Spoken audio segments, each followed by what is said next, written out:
നിങ്ങളൊന്ന് ആലോചിച്ചു നോക്കൂ.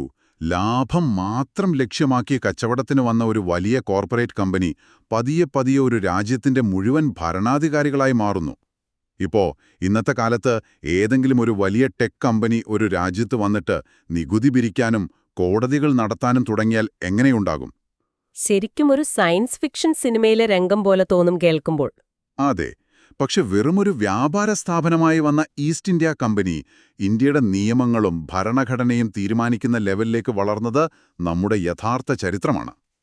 കൃത്യമായി പറഞ്ഞാൽ 1600-ൽ ഈസ്റ്റ് ഇന്ത്യ കമ്പനി ഇന്ത്യയിൽ വരുന്നത് വെറും ട്രേഡേഴ്സായിട്ടാണ്. പക്ഷേ 1765-ൽ വളരെ നിർണായകമായൊരു സംഭവമുണ്ടായി. ബംഗാൾ, ബീഹാർ, ഒറീസ എന്നിവിടങ്ങളിലെ ആ ദിവാനി അവകാശം കമ്പനിക്ക് കിട്ടിയതല്ലേ? ശരിക്കും അവരുടെ സ്വഭാവം അങ്ങ് മാറി. വെറും കച്ചവടക്കാരെന്നതിൽ നിന്നും അവരൊരു ടെറിട്ടോറിയൽ പവറായി മാറാൻ തുടങ്ങി. കച്ചവടക്കാരുടെ ആ കണക്ക് പുസ്തകങ്ങളിൽ നിന്നാണ് യഥാർത്ഥത്തിൽ ഇന്നത്തെ നമ്മുടെ ഭരണ സംവിധാനത്തിന്റെ ആദ്യ രൂപം വരുന്നത്.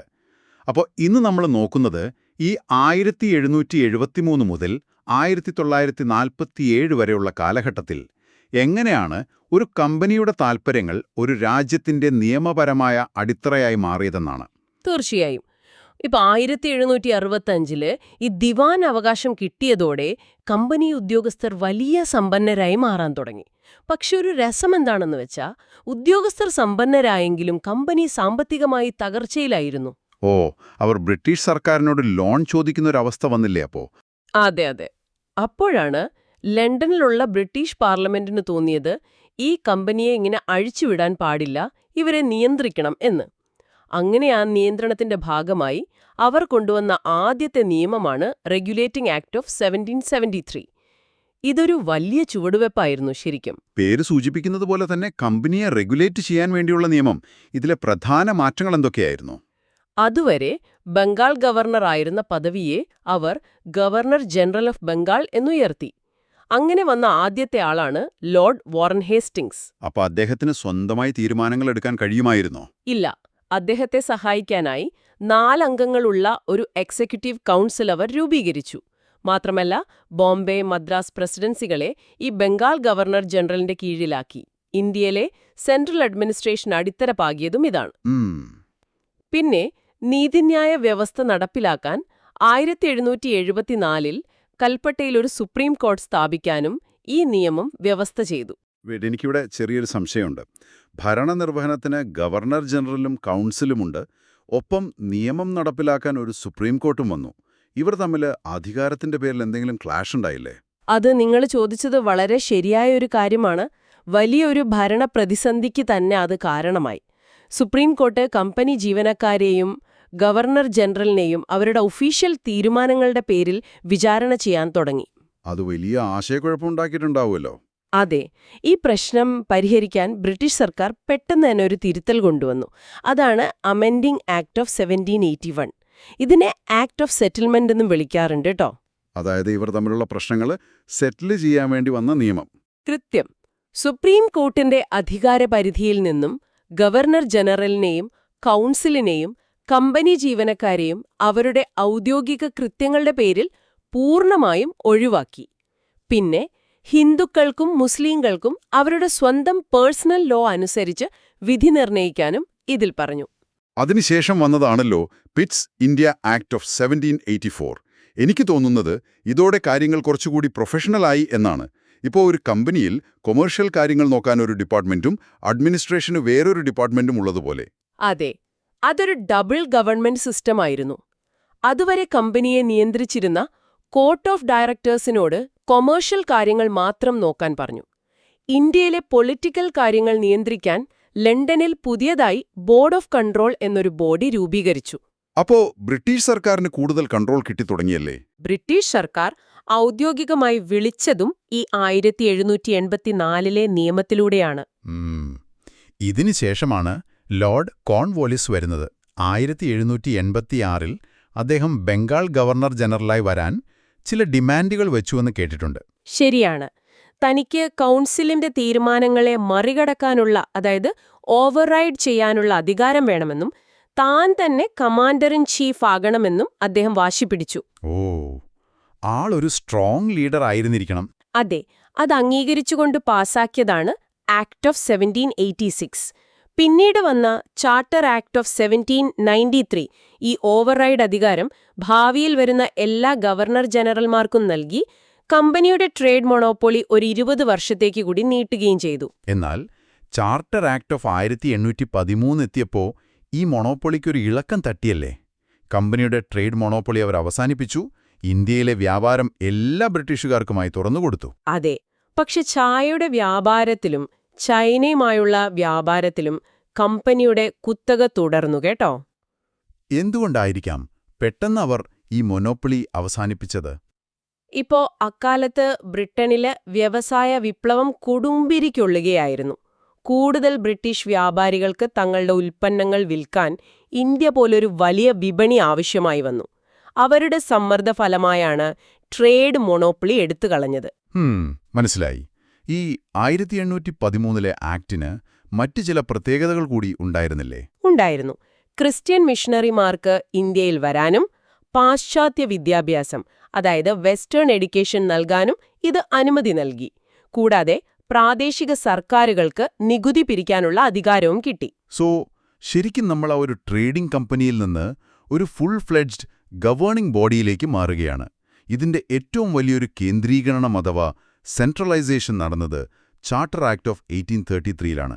നമ്മൾ നേരത്തെ പറഞ്ഞില്ലേ, ഒരു സിഇഒ പെട്ടെന്ന് പ്രധാനമന്ത്രിയാവുന്ന അവസ്ഥ. ശരിയാണ്. ബംഗാൾ ഗവർണർ ജനറൽ ഈ നിയമപ്രകാരം ഗവർണർ ജനറൽ ഓഫ് ഇന്ത്യയായി മാറി. ഇന്ത്യ മുഴുവൻ ഒറ്റ ഭരണത്തിനു കീഴിലായി. ആദ്യത്തെ governor general of India Lord William Bentinck ആയിരുന്നു. അപ്പോ ബോംബെ, മദ്രാസ് ഗവർണർമാരുടെ അധികാരങ്ങളോ? അവരുടെ ലെജിസ്ലേറ്റീവ് അധികാരങ്ങൾ പൂർണ്ണമായും എടുത്തുകളഞ്ഞു. സിവിൽ, മിലിറ്ററി അധികാരങ്ങളെല്ലാം ഗവർണർ ജനറലിലേക്ക് കേന്ദ്രീകരിച്ചു. അതോടെ ഈസ്റ്റ് ഇന്ത്യ കമ്പനി പൂർണ്ണമായും ഒരു അഡ്മിനിസ്ട്രേറ്റീവ് ബോഡിയായി മാറി. ഈ സമയത്ത് സിവിൽ സർവീസിലേക്ക് ഇന്ത്യക്കാർക്കും അവസരം നൽകാൻ ഒരു ശ്രമം നടന്നതായി വായിച്ചിട്ടുണ്ട്. ശ്രമം നടന്നു, പക്ഷെ അത് പരാജയപ്പെട്ടു. ഒരു ഓപ്പൺ കോമ്പറ്റീഷൻ സിസ്റ്റം കൊണ്ടുവരാൻ 1833ലെ നിയമം ശ്രമിച്ചിരുന്നു.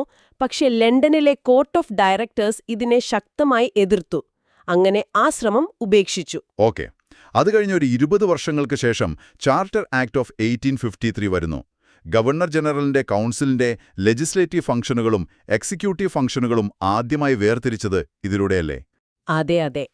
പുതിയതായി 6 ലെജിസ്ലേറ്റീവ് കൗൺസിലേഴ്സിനെ ഉൾപ്പെടുത്തിക്കൊണ്ട് അവർ ഇന്ത്യൻ സെൻട്രൽ ലെജിസ്ലേറ്റീവ് കൗൺസിൽ രൂപീകരിച്ചു. ശരിക്കും അതൊരു മിനി പാർലമെന്റ് തന്നെയായിരുന്നു. വാവ്. അപ്പോ ആ സിവിൽ സർവീസ് കാര്യത്തിൽ തീരുമാനമൊന്നുമായില്ലേ? ആയി. 1833 പരാജയപ്പെട്ട ആ സിവിൽ സർവീസ് ഓപ്പൺ കോമ്പറ്റീഷൻ അവർ ഒടുവിൽ നടപ്പിലാക്കി. 1854 മക്കോള കമ്മിറ്റി രൂപീകരിക്കുകയും ഉന്നത സിവിൽ സർവീസിലേക്ക്, അതായത് കോവനന്റഡ് സിവിൽ സർവീസിലേക്ക് ഇന്ത്യക്കാർക്കും അവസരം തുറന്നുകൊടുക്കുകയും ചെയ്തു. ഇത്രയും കാലം ബ്രിട്ടീഷുകാർ വളരെ സാവധാനം ഓരോ 20 വർഷം കൂടുമ്പോഴും പുതിയ നിയമങ്ങൾ ഉണ്ടാക്കുകയായിരുന്നു. എന്നാൽ 1857 കാര്യങ്ങൾ കൈവിട്ടുപോയി. ആ വലിയ പൊട്ടിത്തെറി, ശിപായി ലഹള, ആ ഒരൊറ്റ സംഭവം ബ്രിട്ടീഷ് സർക്കാരിന്റെ കണ്ണു തുറപ്പിച്ചു എന്ന് പറയുന്നതാകും ശരി. ഉറപ്പായും. ആ കലാപത്തോടെ ബ്രിട്ടീഷ് ഗവൺമെന്റിന് മനസ്സിലായി ഇനിയും ഈ കമ്പനിയെ വിശ്വസിച്ച് ഇന്ത്യയെ ഏൽപ്പിക്കാൻ കഴിയില്ല എന്ന്. അങ്ങനെ ഉടനടി അവർ പാസാക്കിയതാണ് government of India act of 1858. ഇതിനെ act for the good government of India എന്നും വിളിക്കും. ഇതോടെ കമ്പനി ഭരണം പൂർണ്ണമായും അവസാനിച്ചില്ലേ? ഇന്ത്യയുടെ അധികാരം നേരിട്ട് ബ്രിട്ടീഷ് ക്രൗൺ, അതായത് ബ്രിട്ടീഷ് രാജകുടുംബം ഏറ്റെടുത്തു. അതെ, ഭരണ സംവിധാനത്തിലും വലിയ മാറ്റങ്ങൾ വന്നു. അതുവരെ ഗവർണർ ജനറൽ എന്ന് വിളിച്ചിരുന്ന പദവിയുടെ പേര് വൈസ്രോയ് ഓഫ് ഇന്ത്യ എന്നാക്കി മാറ്റി.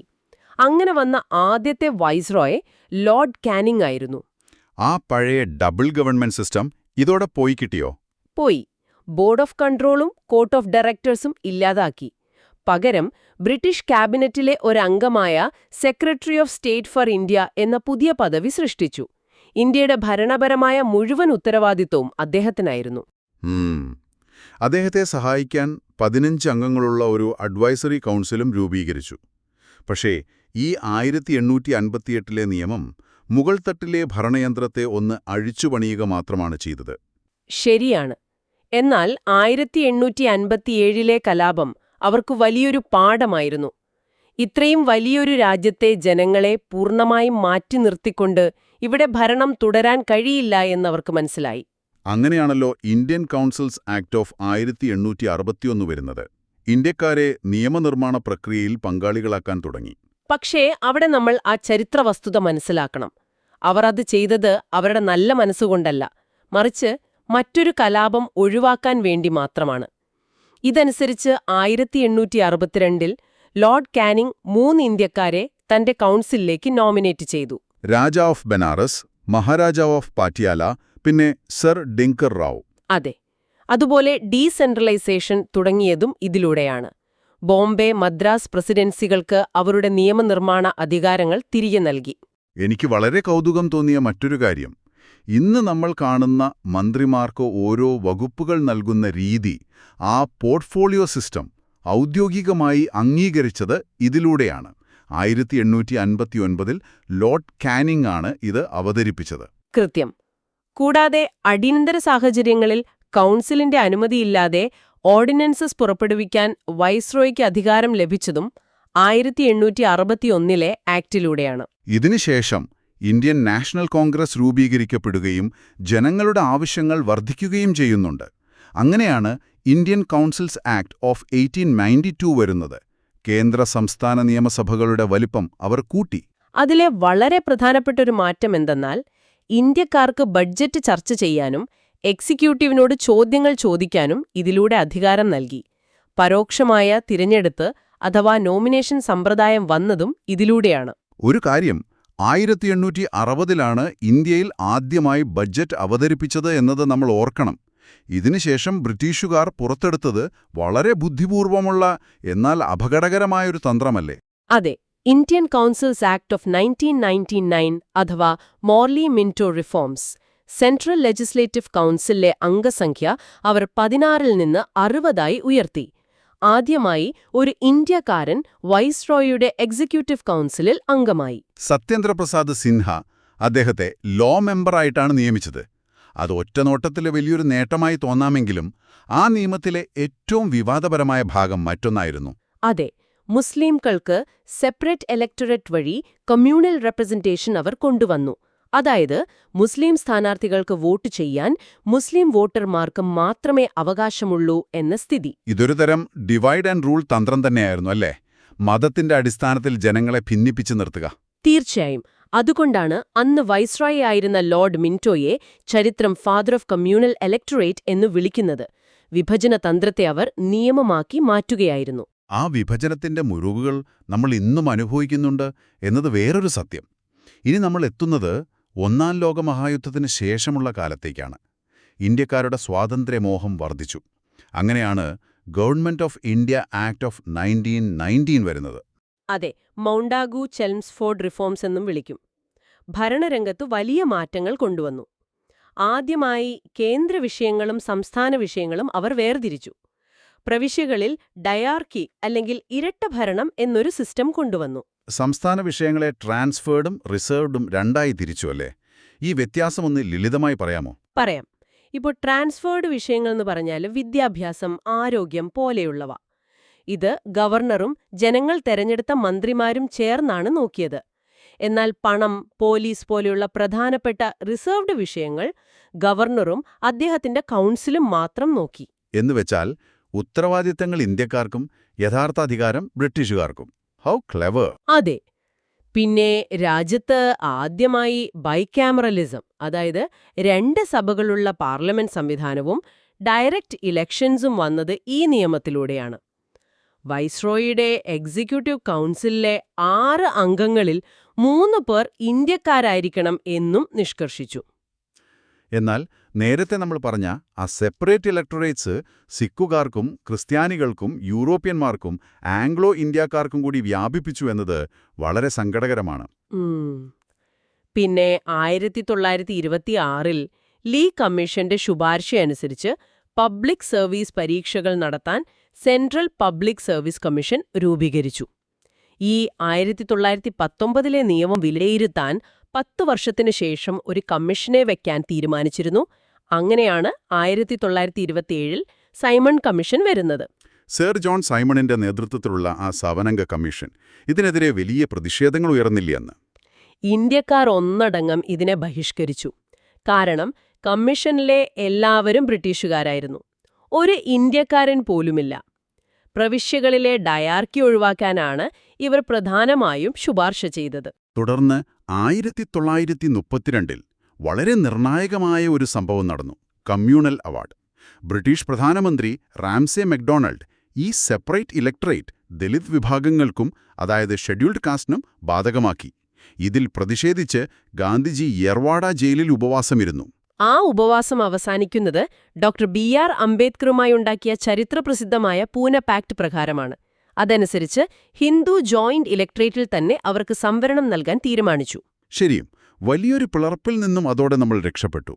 ഇതിനെല്ലാം ശേഷമാണ് ബ്രിട്ടീഷ് ഇന്ത്യ കണ്ട ഏറ്റവും വലിയ നിയമരേഖ, government of India act of 1935. 321 sections, 10 ഷെഡ്യൂൾസുള്ള ബൃഹത്തായ രേഖ.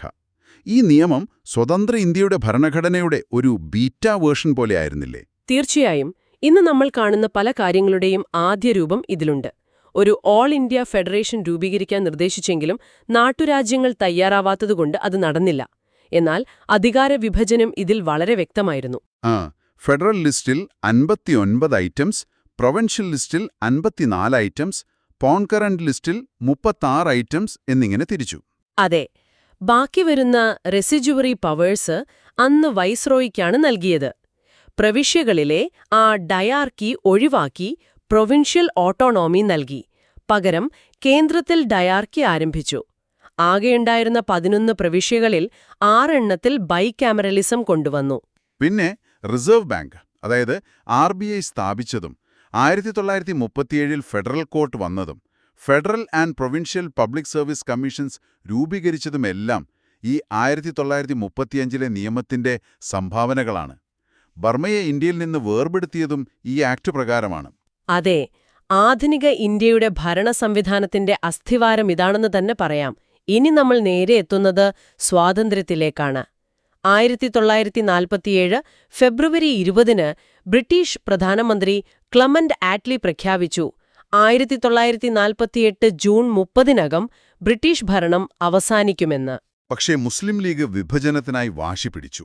അവസാനം ജൂൺ 3 1947 മൗണ്ട് ബാറ്റൻ പ്ലാൻ പ്രകാരം വിഭജനം അംഗീകരിക്കേണ്ടി വന്നു. അങ്ങനെയാണല്ലോ ഇന്ത്യൻ ഇൻഡിപെൻഡൻസ് ആക്ട് ഓഫ് 1947 പാസ്സാക്കുന്നത്. അതെ, 1947 ഓഗസ്റ്റ് 15 ഇന്ത്യയ്ക്കും പാകിസ്ഥാനും സ്വാതന്ത്ര്യം ലഭിച്ചു. 2 സ്വതന്ത്ര ഡൊമിനിയൻസായി മാറി. വൈസ്രോയ്, സെക്രട്ടറി ഓഫ് സ്റ്റേറ്റ് പദവികളെല്ലാം റദ്ദാക്കി. 1946 രൂപീകരിച്ച കോൺസ്റ്റിറ്റ്യുവന്റ് അസംബ്ലി സ്വതന്ത്ര ഇന്ത്യയുടെ ആദ്യത്തെ പാർലമെന്റായി മാറി.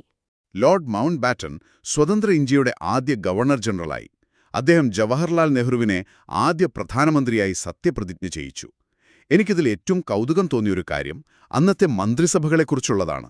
1946 ഇന്ററിം ഗവൺമെന്റും 1947 ഫസ്റ്റ് ക്യാബിനറ്റും. ശരിയാണ്.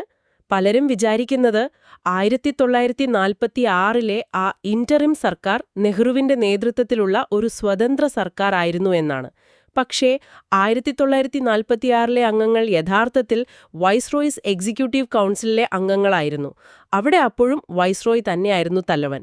നെഹ്റു ആ കൗൺസിലിന്റെ വൈസ് പ്രസിഡന്റ് മാത്രമായിരുന്നു അന്ന്. 1947 ഇൻഡിപെൻഡൻസ് ആക്ട് വന്നതിന് ശേഷമാണ് ഇന്ത്യക്കാരുടെ കൈകളിലേക്ക് ശരിക്കും പരമാധികാരം എത്തുന്നതും നെഹ്റു പ്രധാനമന്ത്രിയാകുന്നതും. ആരാണ് ആ 2 മന്ത്രിസഭകളിലും ഉണ്ടായിരുന്നതെന്ന് നോക്കുന്നത് നല്ല രസമാണ്.